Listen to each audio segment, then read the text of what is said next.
भोजन कहाँ से आता है? यह पौधा है, ये जड़ है। जड़ द्वारा खनिज और जल पत्तियों तक जाता है जाइलम पाइप के द्वारा, और पत्तियों में CO2 और प्रकाश आता है, तो यह प्रकाश संश्लेषण करके भोजन बनाता है, तो फ्लोएम द्वारा जड़ तक भेजता है। और प्रकाश संश्लेषण से फूड जो बनता है संचित होकर carbohydrate, fat, protein, minerals, vitamin, water के रूप में होता है। भोजन पौधे से प्राप्त होता है। शेर हिरण पौधा भोजन का प्राथमिक स्रोत पौधा है। स्थल या जल के सभी जीव के भोजन पौधा है। पादप प्लवक यह जल है, इसके ऊपर जो छोटे छोटे पौधे रहते हैं उसे पादप प्लवक कहते हैं। फाइटोप्लैंक्ट कहते हैं। और छोटे मछली फाइटोप्लैंक्ट को खाते हैं, फिर छोटे मछली को बड़े मछली खाते हैं। पौधे जीव जगत को भोजन उपलब्ध कराने वाले प्राथमिक स्रोत हैं। क्योंकि इन्हीं ह्रास आश्रित बनाए गए भोजन पर समस्त जीव आश्रित रहते हैं, इसलिए पौधों को प्राथमिक उत्पादक कहते हैं। भोजन प्राप्ति के आधार पर जंतुओं का वर्गीकरण 3 है: शाकाहारी, मांसाहारी, सर्वाहारी। हर्बीवोर्स शाकाहारी, मांसाहारी कैर्निवोर्स, सर्वाहारी ओमनिवोर्स। इनमें शाकाहारी वे हैं जो जंतु शाकाहारी इनमें वे जंतु शामिल होते हैं जो केवल पादप उत्पाद खाते हैं, जैसे गाय, खरगोश, हिरण। कैर्निवोर्स मांसाहारी वे जंतु शामिल है जो दूसरे जंतुओं को खाते हैं, जैसे शेर। और सर्वाहारी वे जंतु जो पौधे जंतु दोनों खाते हैं, जैसे मनुष्य, कुत्ता। चैप्टर 2 भोजन के घटक पोषक न्यूट्रिएंट्स। मुख्य हमारे भोजन के निम्न हैं। और हमारे भोजन के मुख्य पोषक हैं निम्नलिखित: पहला कार्बोहाइड्रेट, दूसरा प्रोटीन, तीसरा फैट वसा, चौथा विटामिन, पांचवा खनिज या मिनरल्स एक ही है। और ये फाइबर्स वृक्षांश फ्रूट से प्राप्त होता है। और सातवां जल भोजन को शरीर में घुलाकर रक्त द्वारा सभी मांसपेशियों में भेजता है। फाइबर्स और जल पोषक तत्व में शामिल नहीं करते क्योंकि इनसे पोषक नहीं मिलता। यह अपच को बाहर निकालता है सिर्फ, इसलिए इसे पोषक में नहीं शामिल किया जाता है। यह पाचन के बाद भोजन में उपस्थित पोषक तत्वों को अवशोषित करता है और सभी मांसपेशियों में पहुंचाता है। फाइबर वृक्षांश बिना पचे भोजन को शरीर से बाहर निकालता है। न्यूट्रिएंट्स के विभाजन मुख्य पोषक तत्व वे पोषक तत्व जिनकी शरीर को अधिक मात्रा में जरूरत होती है, जैसे कार्बोहाइड्रेट, प्रोटीन, वसा। सूक्ष्म पोषक तत्व वे पोषक तत्व जिनकी शरीर को कम मात्रा में जरूरत होती है, जैसे विटामिन, खनिज। पोषक तत्व हमारे शरीर के लिए क्या करते हैं, जैसे कार्बोहाइड्रेट, इससे हमें ऊर्जा मिलती है और यह फैट में वृद्धि करता है। शकरकंद, आलू, गन्ना, पपीता, चावल, मक्का। फैट वसा, इससे भी हमें ऊर्जा मिलती है और कार्बोहाइड्रेट से भी ज़्यादा, जैसे मूंगफली, तिल का तेल, मांस, मछली, अंडा। प्रोटीन, शरीर की वृद्धि तथा स्वस्थ रखने के लिए प्रोटीन की जरूरत होती है। इसे प्रोटीन को बॉडी बिल्डिंग मटेरियल्स भी प्रोटीन को कहते हैं, जैसे मूंग दाल, चना दाल, तुअर दाल, मटर, सोयाबीन, दूध, अंडा, मांस। विटामिन रोगों से रक्षा करते हैं, इम्यून सिस्टम को बढ़ाते हैं। विटामिन हमारी आँख, अस्थि, दांत, मसूड़ों को स्वस्थ रखते हैं। ABCD ENK BC1 BC2 B के सारे विटामिन को बी कॉम्प्लेक्स कहते हैं। विटामिन ए हमारी त्वचा, आँख को स्वस्थ रखते हैं, जैसे आम, दूध, मछली, गाजर, पपीता। विटामिन सी प्रतिरोधक क्षमता मजबूत करते हैं। इम्यून सिस्टम, जैसे मिर्च, नींबू, आंवला, संतरा, टमाटर, अमरूद। विटामिन डी हड्डी, दांत, कैल्शियम मजबूत होता है, कैल्शियम मिलता है। मछली, दूध, अंडा, मक्खन। पांचवा खनिज थोड़ी मात्रा में ज़रूरत होती है, इसकी उचित विकास अच्छे स्वास्थ्य के लिए जरूरी है। आयोडीन शरीर का संतुलित वृद्धि एक तरफ से बड़ा छोटा नहीं, मतलब दोनों तरफ संतुलित वृद्धि।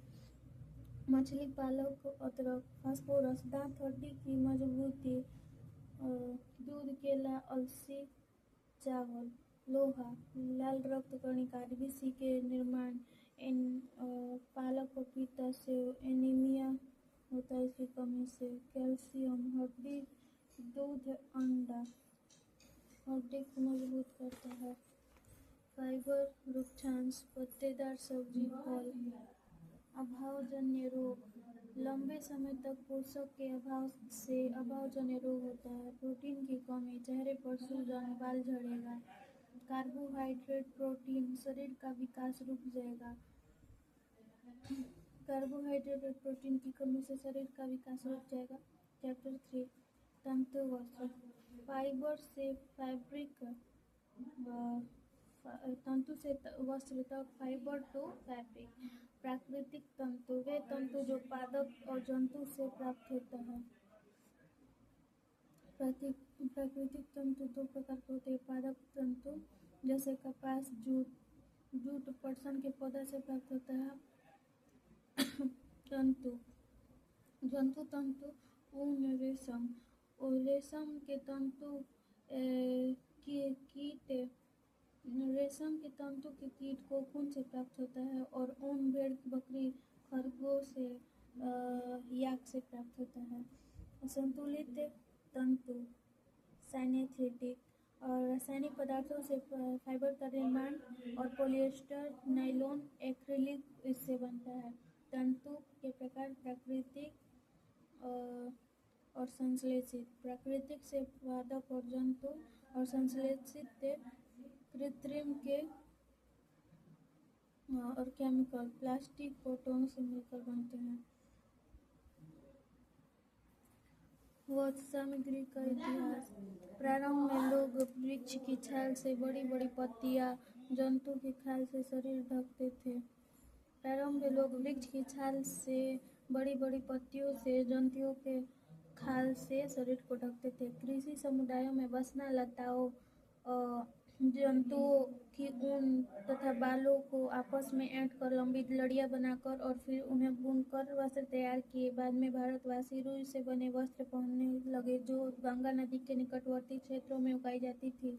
उसी समय मिस्र में फ्लेम्बस और रुई से बने वस्त्र पहनने का प्रचलन चालू हुआ। उन दिनों सिलाई नहीं होता था कि किसी को शरीर को वस्त्र ढकते थे। बाद में सुई का आविष्कार हुआ, फिर सिलाई कपड़े लोग पहनने लगे। शरीर ढकना, अब के समय में शरीर ढकना, सुंदर दिखना का तकनीकी वस्त्र, डॉक्टर, फायर प्रूफ, विशेष जरूरत, संक्रमण रोधी, PPE kit. Bharat, medical sector, refinery sector, reactor, atomic reactor, heavy industry, तकनीकी वस्त्र, PPE kit. National technical cloth mission, राष्ट्रीय तकनीकी वस्त्र मिशन, राष्ट्रीय तकनीकी वस्त्र मिशन द्वारा पीपीई किट बना है। वस्तुओं के समूह बनाना, सॉर्टिंग मटेरियल इनटू ग्रुप। पदार्थ के गुण, पदार्थ स्थान गिरते आयतन होते हैं, भार होते हैं जिसमें। कठोरता, हार्डनेस, वे पदार्थ जो आसानी से संपीड़ित नहीं हो किया जा सकता कठोरता कहलाती है, हार्डनेस कहलाती है। जिसे इसे संपीड़ित नहीं किया जा सकता, इसे संपीड़ित किया जा सकता है, जैसे ऐसे होते हैं ना, मगर इसे दबाने पर यह संपीड़ित नहीं होगा। कोमल, सॉफ्ट, वे पदार्थ जिन्हें आसानी से कंप्रेस किया जा सकता है, जैसे यह कोमल पदार्थ है। इसे वे पदार्थ जिन्हें आसानी से कंप्रेस संपीड़ित किया जा सके वो कोमल पदार्थ हैं। विलेय अथवा अविलेय, वे पदार्थ जो जल में पूर्णतः घुल जाते हैं उन्हें विलेय कहते हैं, जैसे चीनी, नमक। वे पदार्थ जो जल में नहीं घुलता है अविलेय कहलाते हैं, जैसे मिट्टी, बालू। पारदर्शिता, वे पदार्थ जिनसे होकर वस्तुओं को देखा जा सकता है उसे पारदर्शी कहते हैं, जैसे कांच, पॉलिथीन, पानी, हवा। वे पदार्थ जिनके आर पार नहीं देखा जा सकता उसे अपारदर्शी कहते हैं, जैसे कागज। वे पदार्थ जिनके आर पार देखा तो जा सकता है मगर बहुत स्पष्ट नहीं, जैसे तेल लगा काजल पारभासी। चैप्टर 5 पदार्थों का पृथक्करण। थ्रेसिंग। सूखे पौधों की हड्डियों से अनाज के दोनों को अलग करना थ्रेसिंग कहलाता है। सूखे पौधों की डंडियों से अनाज के दानों को अलग करना थ्रेसिंग कहलाता है। अवसादन। किसी मिश्रण अम्लीय पदार्थ में जल में मिलाते हैं, इससे हमारी भारी अवयव तल में बैठ जाते हैं। भारी अविलेय अवयव तल में बैठ जाते हैं, फिर हम इन्हें अलग करते हैं। जल से मिट्टी अलग करना। अघुलनशील ठोस मिश्रण।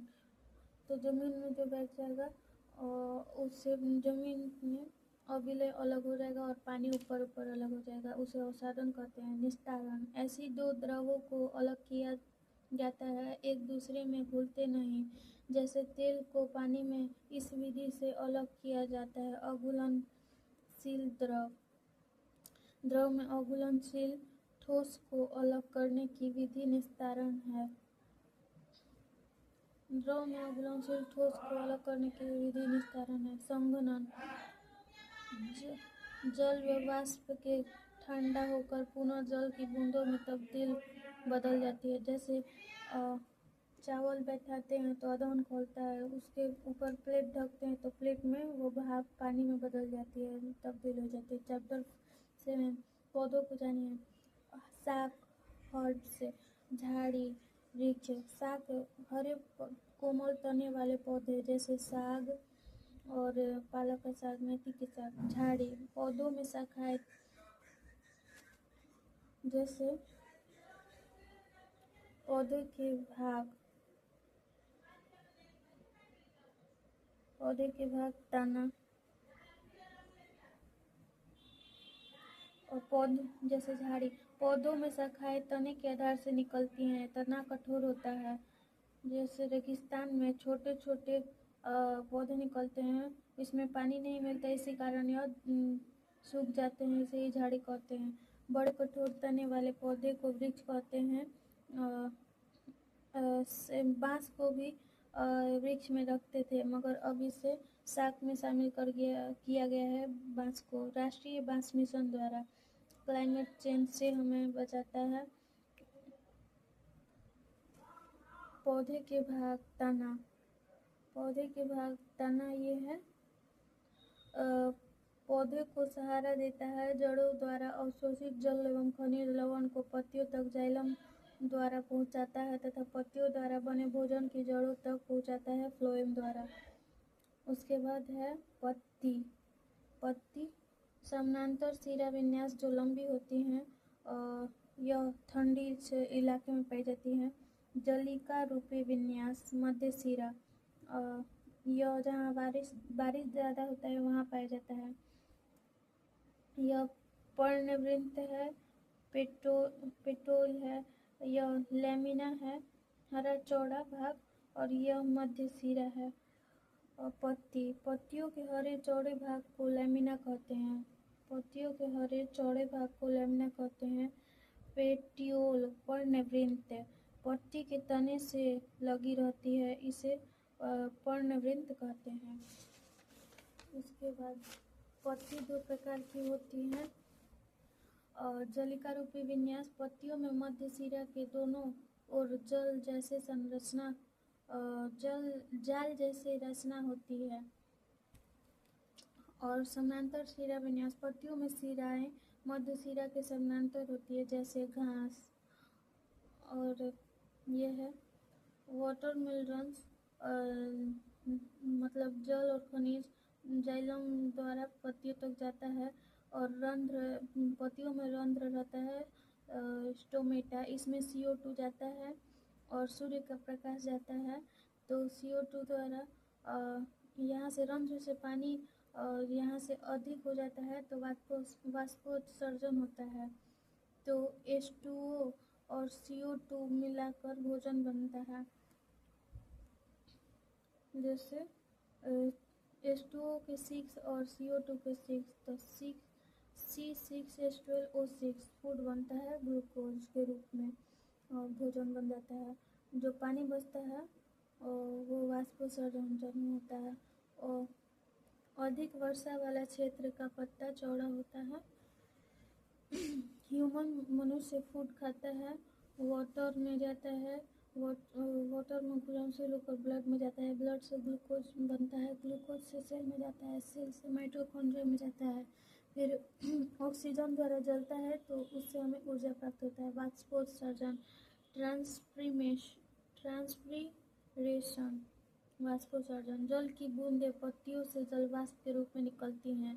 प्रकाश संश्लेषण, फोटोसिंथेसिस, पत्तियां क्लोरोफिल एवं प्रकाश की उपस्थिति में अपना भोजन बनाती हैं। इस प्रक्रिया में जल एवं CO2 का उपयोग होता है। जड़, रूट, मूलतः जड़ और ट्रैप रूट या लंबे जड़ होते हैं और रेशेदार जड़, फिर फिब्रोरस रूट या चौड़े जड़ होते हैं। स्टोरेज रूट ये जैसे मूली, श्वसन, सुंदरवन, डेल्टा, ये सभी उदाहरण हैं।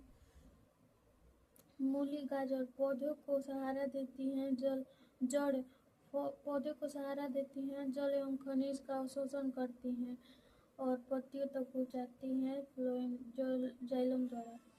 पुष्प, फ्लावर रंगीन होते हैं। रंगीन इसलिए होते हैं ताकि अधिक से अधिक कीट पतंगों को आकर्षित कर सकें। पंखुड़ियाँ ये है, इन्हें बाह्य दल भी कहते हैं। पुंकेसर, ये बीज का पुंकेसर है।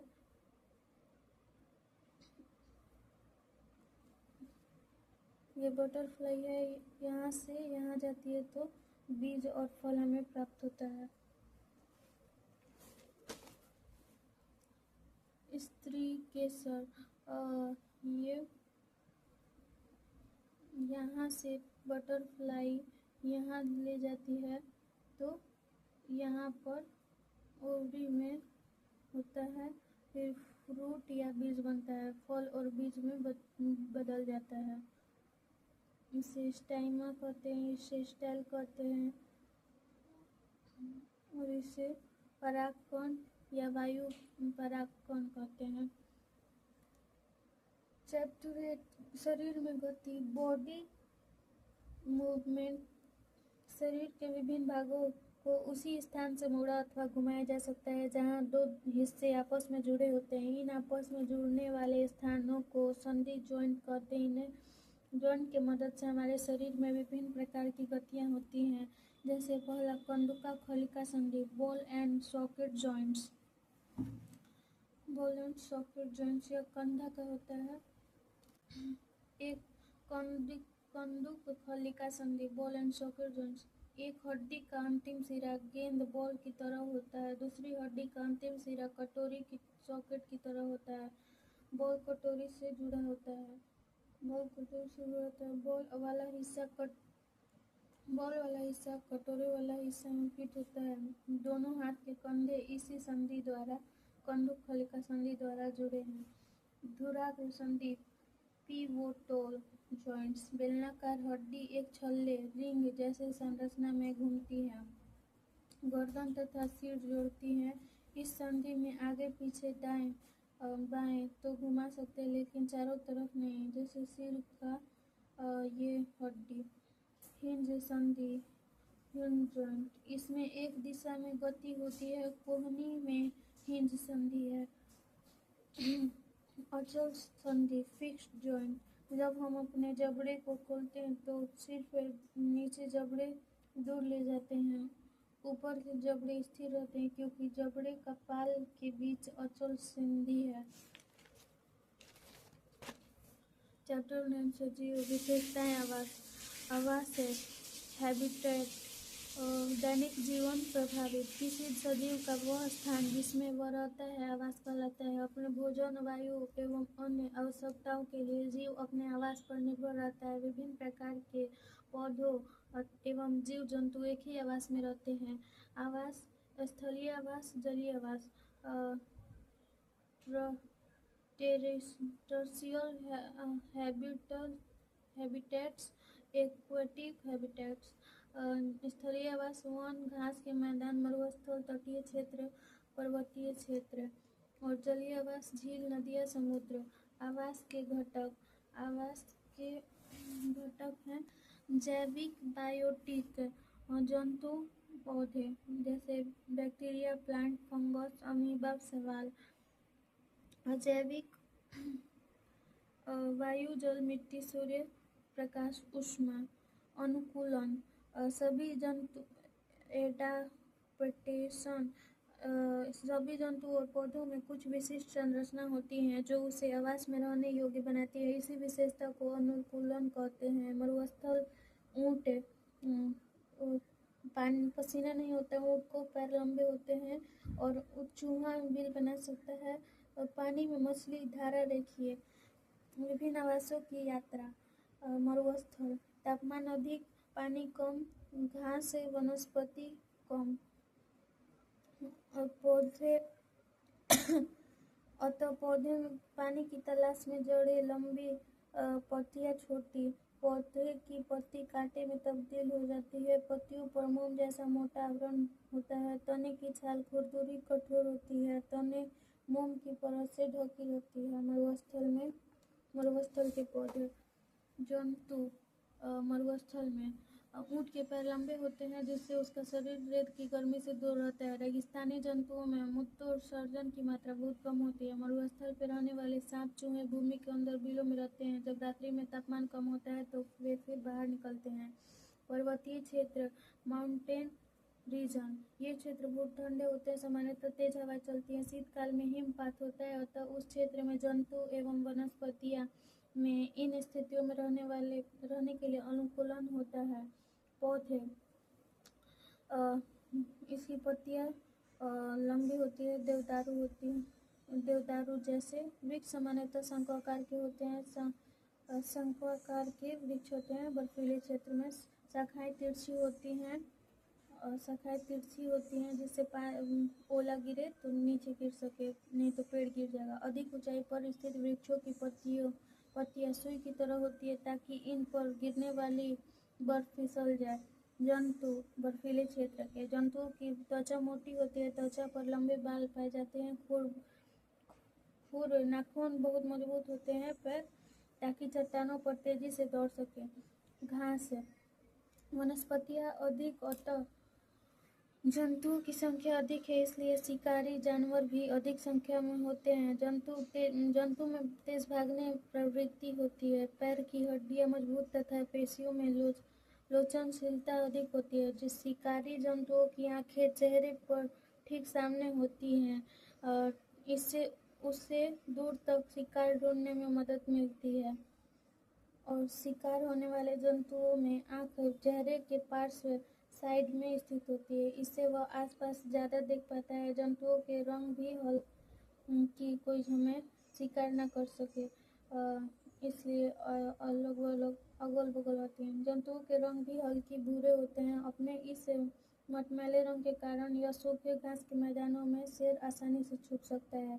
समुद्र, जंतु के शरीर धारा रेखीय जैसे मछली, इससे इन्हें तैरने में मदद मिलती है। जिन जंतुओं का शरीर धारा रेखीय नहीं होता है वे आमतौर पर समुद्र की गहराई में रहते हैं तथा अपनी ओर आने वाले शिकार को पकड़ते हैं। जंतुओं में क्लोम होते हैं, इससे वे जल में घुले ऑक्सीजन का उपयोग करते हैं। डॉल्फिन एवं व्हेल जैसे जंतुओं में गिल नहीं होते, अतः यह सिर पर स्थित वात छिद्र एयरपोर द्वारा श्वास लेते हैं। यही कारण है कि डॉल्फिन और व्हेल पानी की सतह पर उछाल मारते हैं ताकि वे वायु को अपने वात छिद्र द्वारा अंदर भर ले। तालाब, झील, तने फूले हुए होते हैं तथा वायु भरी रहती है इसमें ताकि ये आसानी से जल में तैर सके। जड़ें बहुत विकसित नहीं होती है। जंतुओं के पिछले पैर की अंगुलियों के बीच एक पतली झिल्ली होती है, इससे उन्हें तैरने में आसानी होती है। जैसे मेढक, बतख। चैप्टर 10 गति एवं दूरी का मापन। हड़प्पा सभ्यता के लोगों ने लंबाई के बहुत अच्छे मापन उपयोग किया गया। मिस्र में कोहनी से अंगुली के छोर तक की लंबाई, जिसे हाथ कहते हैं, का लंबाई मात्रक के रूप में इस्तेमाल किया गया। रोम वासी अपने पग अथवा कदमों से लंबाई मापते थे। 1790 में फ्रांसीसियों ने मीट्रिक पद्धति की शुरुआत की। वर्तमान में अंतर्राष्ट्रीय मात्रक प्रणाली एसआई मात्रक का उपयोग किया जाता है। एसआई मात्रक मीटर है। चैप्टर 11 प्रकाश एवं छायाएं एवं परावर्तन। प्रदीप्त वस्तुएं ल्यूमिनस, जिन वस्तुओं के पास स्वयं का प्रकाश होता है, जैसे सूर्य, बल्ब, मोमबत्ती। अप्रदीप्त वस्तुएं नॉन ल्यूमिनस, वे वस्तुएं जिनके पास स्वयं का प्रकाश नहीं होता और दूसरे के प्रकाश से चमकती हैं, जैसे अर्थ, मून। प्रकाश का कणिका सिद्धांत। न्यूटन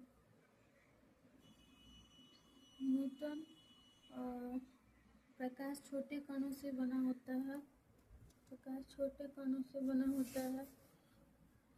प्रकाश तरंग सिद्धांत। हाइगेंस ने दिया यह सिद्धांत प्रकाश के परावर्तन एवं अपवर्तन की व्याख्या करने में सफल रहा। यह प्रकाश विद्युत प्रभाव और कॉम्पटन प्रभाव की व्याख्या नहीं कर पाया। प्रकाश की दोहरी प्रवृत्ति, डुअल नेचर ऑफ लाइट।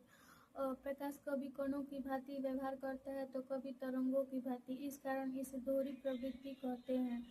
जैसे तरंगों की भांति ऐसे और कणों की भांति गोल गोल।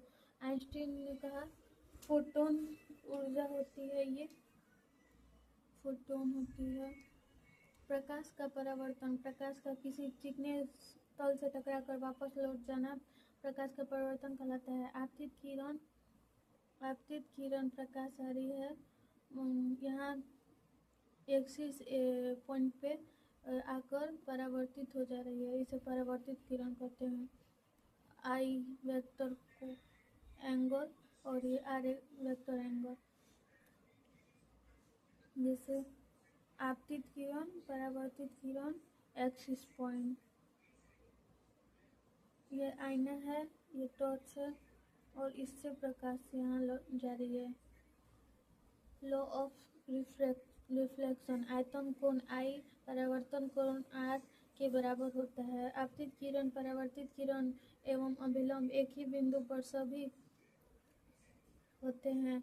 दर्पण, मिरर।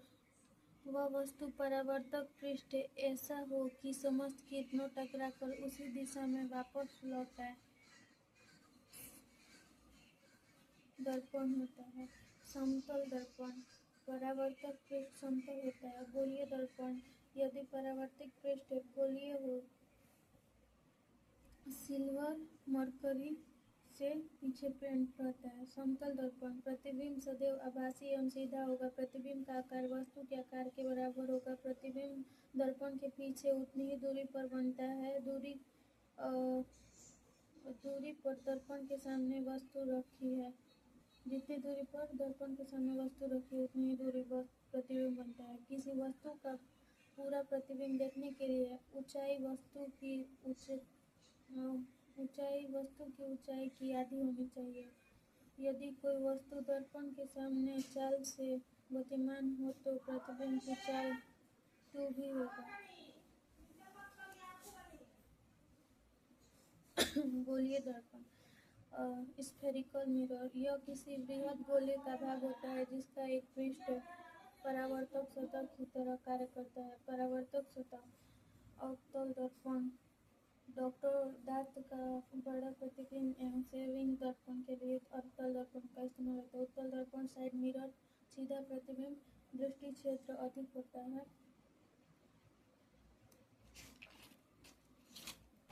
चैप्टर 12 विद्युत तथा परिपथ। ये इलेक्ट्रॉन की गतिमान अवस्था ही तार में विद्युत है। और परिपथ, ये बैटरी है, प्लस पॉइंट से माइनस पॉइंट पे जो यहाँ से तार से जा रही है, इसे परिपथ कहेंगे, सर्किट कहेंगे। विद्युत सेल में रासायनिक पदार्थों पदार्थ संचित रहते हैं। इन्हीं रासायनिक पदार्थों से सेल विद्युत उत्पन्न करता है, अर्थात विद्युत सेल रासायनिक ऊर्जा को विद्युत ऊर्जा में बदलता है। विद्युत परिपथ ये है, प्लस से माइनस बन जा रहा है। विद्युत सेल के दो टर्मिनलों के बीच प्लस तथा माइनस विद्युत धारा प्रवाहित होती है। विद्युत धारा के इस संपूर्ण पथ को विद्युत परिपथ कहते हैं। चैप्टर 13 चुंबकों द्वारा मनोरंजन। Fun with magnets. यूनान के मैक्सिस नामक गडरिया में चुंबक की खोज, इसलिए इसका नाम मैग्नेट पड़ा। अंधे ने बटेर का शिकार। चुंबकीय पदार्थ जो चुंबक की ओर आकर्षित हो, अचुंबकीय पदार्थ जो चुंबक की ओर आकर्षित न हो, जैसे मिट्टी, लकड़ी। जो चुंबक की ओर आकर्षित हो, निकेल, कोबाल्ट, कैम्पास। चीनियों द्वारा खोज, इसकी दिशा ज्ञात के लिए इसका उपयोग किया जाता था। प्राचीन काल में नाविक लोग इस्तेमाल करते थे व्यापार करने के लिए समुद्री इलाका में।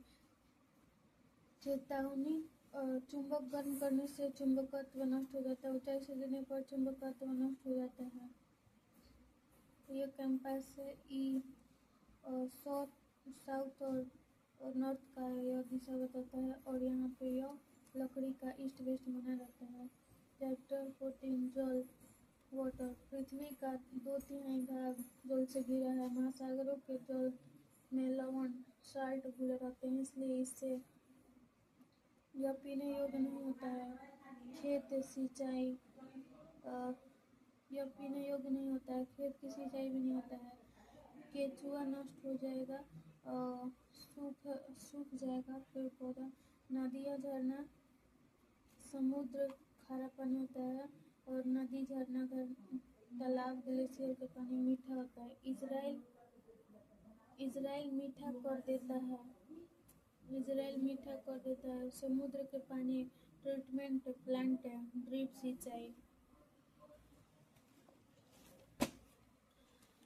यह एक जमीन है, यहाँ पर पत्ती है, और यहाँ पर वाष्पोत्सर्जन हो रहा है, और यहाँ तालाब से भी जल वाष्पोत्सर्जन हो रहा है।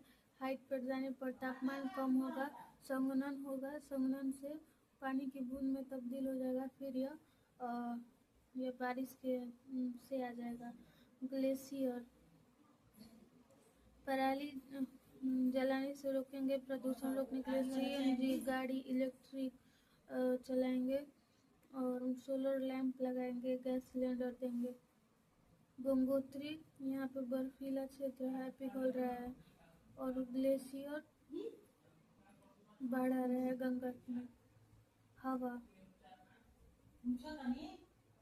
यह कोयला जलाने से ब्लैक कार्बन धुआं बदलेगा। यह धुआं ग्लेशियर पर चिपकेगा, यह बर्फ पर चिपकेगा, यहीं से ग्लेशियर में निकलेगा। वर्षा जल का संग्रहण।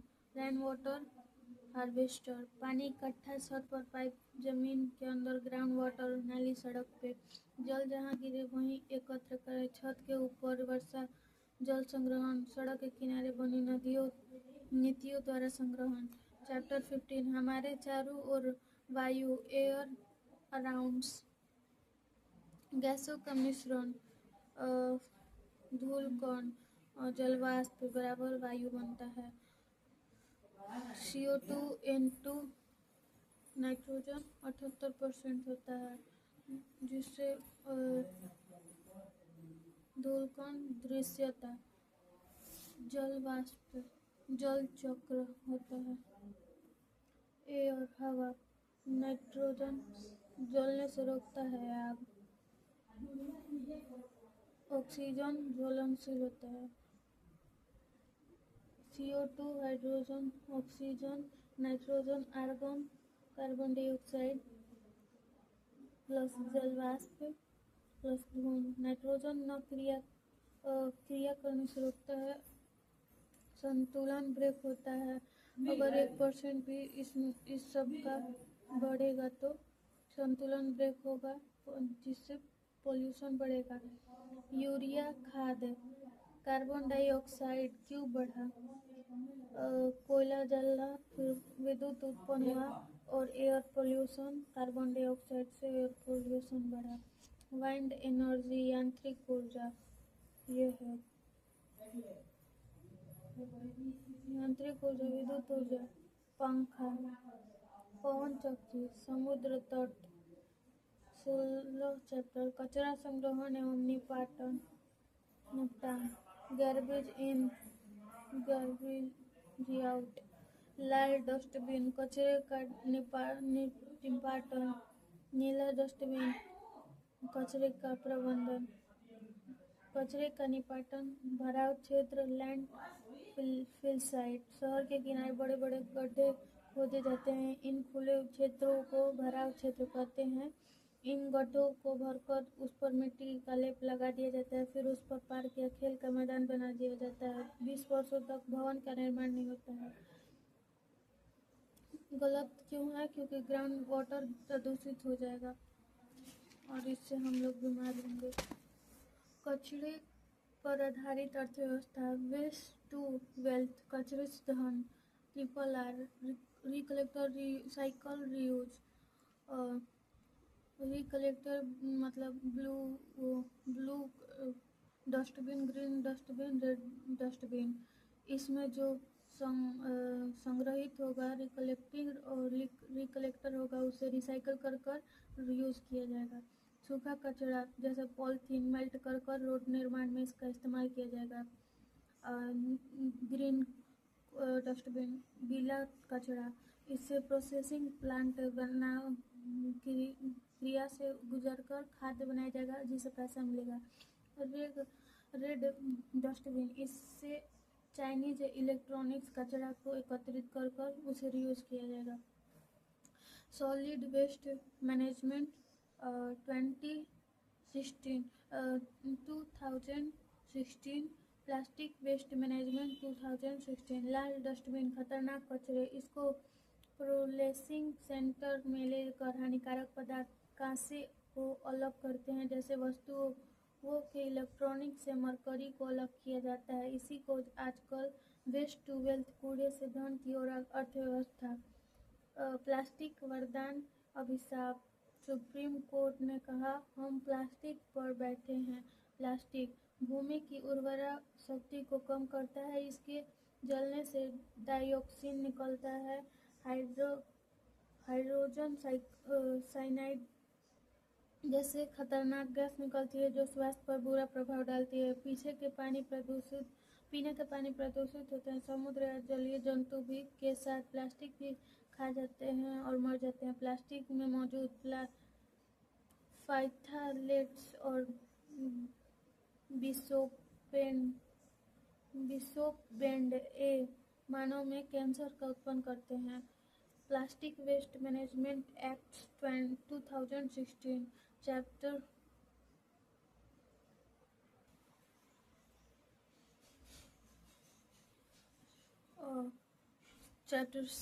1, क्लास 7। पादपों में पोषण, न्यूट्रिशन इन प्लांट। पौधे स्वपोषी होते हैं, ऑटोट्रॉफिक होते हैं और पौधे स्वपोषी कहलाते हैं क्योंकि यह अपना भोजन स्वयं बनाते हैं। प्रकाश संश्लेषण भोजन बनाते हैं प्रकाश संश्लेषण क्रिया द्वारा। CO2 और वाटर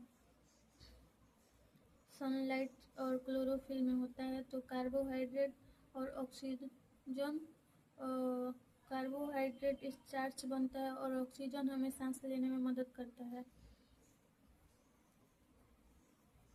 जैसे सूर्य के प्रकाश से क्लोरोफिल सक्रिय होता है और रंध्र में CO2 लेगा और यहाँ से जड़ से H2O लेगा, तो H2O और ये सब दोनों मिलकर भोजन बनाएगा।